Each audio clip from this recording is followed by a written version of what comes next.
দেখো ভগবানের কি মহিমা। এই শ্রাবণ মাসে এই দেখো একটা ছেলে স্বপ্নে পেয়েছে, এই যে বাবা ভোলানাথ এই এখান থেকে উঠেছে, মাটিটা খোঁড়ার পরে বাবা ভোলানাথ উঠেছে। তোমরা দেখো ভালো করে, আর কত ভক্তবৃন্দ দেখো দেখতে এসেছে। হর হর মহাদেব। अब इसे भक्ति कहें या अंधभक्ति या पाखंड, ये घटना है वेस्ट बंगाल के नौदिया जिले के बीरनगर खारदापाड़ा का, जहां एक लड़का को सपने में शिवलिंग दिखाई देता है और ये सपना एक रात नहीं कई रात तक लगातार देखता है। কবে দেখেছিলে এই স্বপ্ন? গত 3-4 দিন ধরে দেখছি, ঘুম থেকে উঠছি ভুলে যাচ্ছি। এবার আজকের দিনে আমাকে বলছে যে আজকে গিয়ে আমাকে তোল। लड़का का कहना है हम सपना देखते थे और फिर भूल जाते थे। ऐसा मेरे साथ एक रात नहीं कई रात तक हुआ। फिर एक दिन बाबा भोलेनाथ का दर्शन हुआ और बाबा भोलेनाथ ने कहा कि मैं इस मिट्टी के अंदर हूँ, मुझे तकलीफ हो रहा है, मुझे निकालो।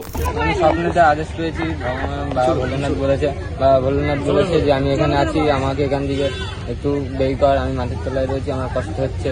फिर लड़का को सपने में एक जगह दिखाई देता है और वो लड़का सुबह उठकर उस जगह में जाता है, उस जमीन को खोदता है। खोदने के बाद वहां पे कुछ शिवलिंग आकार का एक पत्थर दिखाई देता है। लोग उसे देखकर पूजने लगते हैं। कई दिनों तक लोग आना जाना करते हैं, वहां पूजा करते हैं और चढ़ावा चढ़ाते हैं। दावा यहाँ तक किया जा रहा है वहाँ लोगों के द्वारा 50,000 रुपया तक दान दिया गया था। 50,000 টাকা ইনকাম হয়ে গেছে, 50,000 টাকা ইনকাম হয়ে গেছে। फिर ये खबर जमीन के मालिक तक पहुंचता है। जमीन के मालिक थाना पहुंचते हैं, थाना जाके कंप्लेंट लिखाते हैं। फिर प्रशासन आकर उस जमीन को दोबारा खुदाई करते हैं। खुदाई के बाद उस शिवलिंग नुमा पत्थर को निकालते हैं। जमीन के मालिक उस शिवलिंग नुमा पत्थर को हाथ में लेके दावा यहाँ तक करते हैं कि मेरे जमीन को कब्जा करने का कोशिश किया जा रहा था।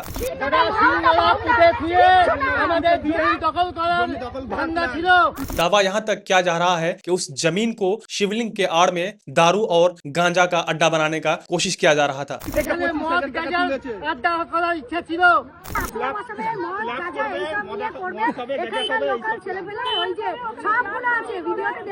अभी कुछ लोगों का यहाँ तक कहना है कि जमीन चाहे खरीद ना पड़े खरीद लेंगे, लेकिन मंदिर यहीं बनेगा। তারই জমি হয়েছে, দরকার পড়লে আমরা এক কাটা কিনে নেব। পাড়ার মেয়েদের যা সহযোগিতা আছে, পাড়ার ছেলে মেয়ে বউদের যা সহযোগিতা আছে, দরকার পড়ে আমরা কিনে নেব টাকা দিয়ে।